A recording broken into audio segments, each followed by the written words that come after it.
প্রধান উপদেষ্টার পদত্যাগ চায় না বিএনপি, তবে পদত্যাগ করলে জনগণ বিকল্প খুঁজে নেবে বলে জানিয়েছেন বিএনপির স্থায়ী কমিটির সদস্য সালাউদ্দিন আহমেদ। বর্তমান পরিস্থিতিতে সরকারের সাথে দেখা করতে চেয়েও শিডিউল না পাবার কথা জানিয়েছেন তিনি। সরকারকে বিএনপির পক্ষ থেকে অসহযোগিতার অভিযোগ ভিত্তিহীন বলেও জানিয়েছেন সালাউদ্দিন আহমেদ। এসিটিভির সঙ্গে আলাপকালে এসব কথা বলেছেন তিনি। আব্দুল আহাদের প্রতিবেদনে দেখুন বিস্তারিত। বৃহস্পতিবার হঠাৎ প্রধান উপদেষ্টা ডক্টর মোহাম্মদ ইউনূসের সাথে দেখা করেন এনসিপির আহ্বায়ক নাহিদ ইসলাম। এরপর তিনি জানান, রাজনৈতিক দলগুলোর অসহযোগিতা এবং আন্দোলনের নামে সরকারকে জিম্মি করার কারণে দায়িত্ব পালন করতে পারছেন না ডক্টর মোহাম্মদ ইউনূস। এরই প্রেক্ষাপটে প্রধান উপদেষ্টার পদ থেকে পদত্যাগ করতে চাচ্ছেন তিনি।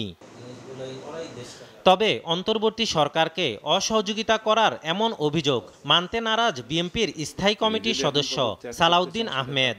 তিনি বলেন, বর্তমান পরিস্থিতি সৃষ্টির জন্য সরকার নিজেই দায়ী। দলীয়ভাবে মাননীয় প্রধান উপদেষ্টার সাক্ষাতের জন্য গত সোমবার রাত থেকে চেষ্টা করছি, কিন্তু আমরা ওনার সাক্ষাতের সময় পাইনি এখনো পর্যন্ত। তো সহযোগিতা কি আমরা করতে চাচ্ছি না, নাকি উনি সহযোগিতা চাচ্ছেন না, সেটা একটা প্রশ্ন।